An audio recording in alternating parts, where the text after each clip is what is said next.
हम इस कानून का स्वागत करते हैं, लेकिन साथ ही इसमें कुछ और कठोर कानून बनना चाहिए था, जिस पर भी केंद्र सरकार को ध्यान देना होगा। आप देख रहे हैं न्यूज़ फोनेशन, मैं हूं आपके साथ है Narottam Singh. Anti paper leak कानून को लेकर बिहार में सियासत जारी है। सत्ता पक्ष की ओर से लगातार कहा जा रहा है कि कानून आया है, उससे अब पेपर लीक नहीं होंगे, उन पर लगाम लगाया जाएगा। तो दूसरी तरफ विपक्ष के लोग लगातार कह रहे हैं कि कानून तो पहले से ही है, इसका धरातल पर क्या असर होगा ये देखने वाली बात है, लेकिन हमें नहीं लगता है कि धरातल पर इसका कोई असर होगा। इस बीच छात्र नेता दिलीप हैं, इस कानून का स्वागत किए हैं। साथ ही उन्होंने सरकार से मांग किया है कि जो पेपर लीक में जो लोग आते हैं, स्पीडी ट्रायल कर कर उन लोगों को कड़ी से कड़ी सज़ा दिलवाए, इससे अगले बार वो पेपर लीक जैसे मामले में संलिप्त न हो। पहले जो पेपर लीक में संलिप्त होते हैं उनको कड़ी सज़ा उन्हें नहीं मिलती है, इसलिए वो आगे की जो परीक्षा होती है उसमें भी उनकी संलिप्तता पाई जाती है। क्या कुछ कहना है छात्र नेता दिलीप का, सुनवाते हैं आपको इस वीडियो में। नमस्कार दोस्तों, मैं दिलीप कुमार। दोस्तों, केंद्र सरकार ने केंद्रीय स्तर पर आयोजित होने वाली प्रतियोगी परीक्षाओं में पेपर लीक और धांधली सेटिंग को रोकने के लिए लोक परीक्षा कानून 2024 को लागू किया है। इसके तहत 1 करोड़ रुपए तक आर्थिक दंड लगाया जा सकता है और 2 वर्ष से लेकर 10 वर्ष की सजा दी जा सकती है। हम इस कानून का स्वागत करते हैं, लेकिन साथ ही इसमें कुछ और कठोर कानून बनना चाहिए था, जिस पर भी केंद्र सरकार को ध्यान देना होगा। क्योंकि अभी जिस तरह से हर परीक्षा का पेपर लीक हो जा रहा है और बड़े बड़े गिरोह सक्रिय हैं कई राज्यों में, बिहार, झारखंड, यूपी, राजस्थान, हरियाणा, कई राज्यों में बड़े बड़े शिक्षा माफियाओं, परीक्षा माफियाओं का गिरोह सक्रिय है और हर परीक्षा का पेपर ये लोग लीक करवा लेते हैं, OMR शीट बाहर ले जाकर रंगवा लेते हैं। तो ऐसी परिस्थिति में और भी कठोर कानून बनना चाहिए था। केंद्र सरकार को इस पर विचार करना चाहिए। हालांकि अभी जो कानून उन्होंने लागू किया है उसका हम स्वागत कर रहे हैं, लेकिन और भी कठोर कानून बनना चाहिए, इसमें और भी कुछ जोड़ा जाना चाहिए। जैसे जो अभ्यर्थी पकड़े जाए पेपर लीक या धांधली सेटिंग में पकड़े जाए, जो भी अभ्यर्थी पकड़े जाए, जो भी इस तरह का काम करवाए, सबसे पहले उन अभ्यर्थियों को 5 साल 7 साल के लिए सभी परीक्षाओं से प्रतिबंधित किया जाए। क्योंकि जब तक अभ्यर्थी छात्र छात्राएं क्वेश्चन नहीं खरीदेंगे, सेटिंग नहीं कराएंगे, तो ये सेटर, ये दलाल, ये परीक्षा माफिया क्या करेंगे? कुछ नहीं कर पाएंगे। क्वेश्चन अगर खरीदने वाला नहीं मिले तो ये लोग क्वेश्चन कहाँ बेचेंगे, किसको बेचेंगे? इसलिए जो अभ्यर्थी धांधली सेटिंग पेपर लीक में संलिप्त पाए जाते हैं, उन अभ्यर्थियों को भी 5 साल 7 साल के लिए प्रतिबंधित किया जाना चाहिए सभी परीक्षाओं से। अगर कोई जॉब में है, चाहे वो सेटर हो या अभ्यर्थी हो, उसको जॉब से बर्खास्त किया जाना चाहिए। सारी संपत्ति जब्त होनी चाहिए, क्योंकि ये जो बड़े बड़े सेटर हैं, परीक्षा माफिया, शिक्षा माफिया, ये लोग बड़ा बड़ा अपार्टमेंट बनाए रहते हैं, बड़ा बड़ा होटल इन लोग का चलता है, रेस्टोरेंट चलता है।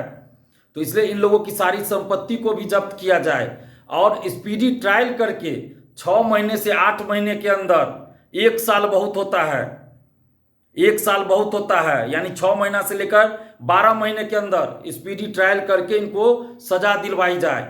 नहीं तो ऐसे तो कानून पहले से भी है, लोग गिरफ्तार भी होते हैं और 2 महीना 4 महीना में बाहर आ जाते हैं, जेल से बाहर आ जाते हैं और उसके बाद बेल मिल जाता है, बाहर आ जाते हैं और उसके बाद पता नहीं उस केस की सुनवाई कब होती है, नहीं होती, कुछ पता नहीं चलता।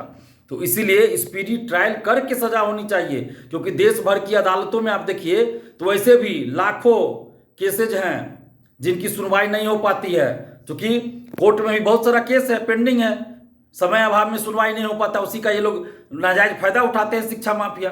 बेल करवा लिए, उसके बाद इनके केस की सुनवाई ही नहीं होती है जल्दी और ये लोग बाहर जाकर फिर दूसरी परीक्षा का पेपर लीक कराते रहते हैं। और ये पेपर लीक जो है आज पहली बार नहीं हुई है, पिछले कई वर्षों से पेपर लीक होता आ रहा है और राज्य सरकारों ने और केंद्र सरकार ने कठोर कानूनी कार्रवाई नहीं किया, सजा नहीं दिलवाया। उसका आज दुष्परिणाम है कि आज हर परीक्षा का ये लोग पेपर लीक करवा रहे हैं। तो इसलिए कठोर कानून बनाना जरूरी है। और इसके साथ ही ये तो केंद्रीय स्तर पर जो परीक्षाएं आयोजित होगी उसके लिए ये कानून बनाया, केंद्र सरकार ने बनाया है। हर राज्य सरकार को भी कानून बनाना चाहिए पेपर लीक, धांधली सेटिंग रोकने के लिए। हर राज्य सरकार को भी एक कठोर कानून बनाना चाहिए। और मैं बिहार सरकार से मांग कर रहा हूँ, नीतीश कुमार जी जो बिहार के मुख्यमंत्री हैं, मैं उनसे मांग कर रहा हूँ, 20 साल से बिहार के मुख्यमंत्री है और बिहार में बड़ा बड़ा सेटर, बड़ा बड़ा शिक्षा माफिया, परीक्षा माफिया का गिरोह सक्रिय है।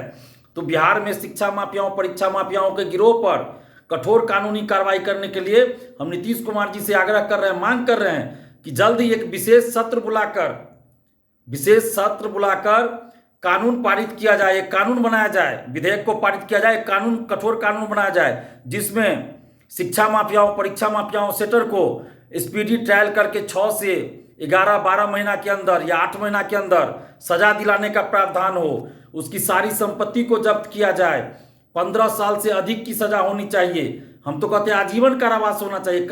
ये जो बराबर जो पेपर लीक करवाते हैं, जैसे सिकंदर यादविंदु हुआ, एक विशाल चौरसिया है, रंजीत डॉन है, जो हर परीक्षा का पेपर लगातार लीक करवा रहा है, तो ऐसे लोग तो एक संगठित अपराध कर रहे हैं, संगठित अपराधी है ये लोग, जो बार बार हर परीक्षा का पेपर लीक करवा। मान लीजिए कोई अभ्यर्थी है, एक परीक्षा में पेपर लीक का फायदा उठा रहा है, कोई सेटर है जो एक परीक्षा में पेपर लीक करवाए, लेकिन कोई ऐसा सेटर है जो लगभग हर परीक्षा का पेपर लीक करवा रहा है, उसने इसको बिजनेस बना लिया है। कोई डॉक्टर है, कोई इंजीनियर है, कोई सरकारी जॉब में कोई अधिकारी है, IAS है, IPS है, और वो हर परीक्षा का पेपर लीक करवा रहा है। तो ऐसे जो संगठित जो गिरोह है, तो ऐसे गिरोहों पर कठोर कार्रवाई जब तक नहीं होगी तब तक पेपर लीक नहीं रुकेगा। इसलिए ऐसे लोगों की सारी संपत्ति जब्त हो, नौकरी से बर्खास्त किया जाए और आजीवन कारावास ऐसे लोग को मिलना चाहिए। केंद्र सरकार को भी इस कानून में थोड़ा संशोधन करना चाहिए कि आजीवन कारावास मिले ऐसे लोगों को। इस तरह का कानून बनाए।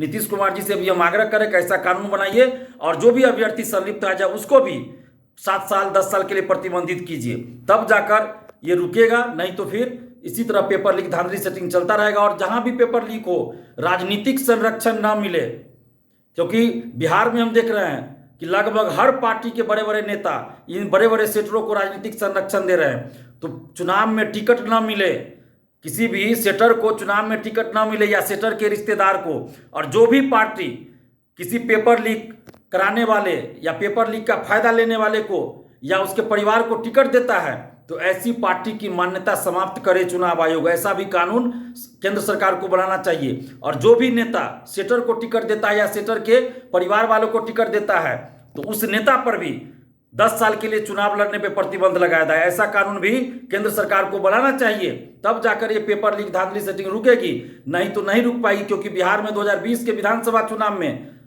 चिराग पासवान जी ने संजीव मुखिया की पत्नी को टिकट दिया, जो संजीव मुखिया हर परीक्षा का पेपर लीक में संलिप्त पाया जाता है।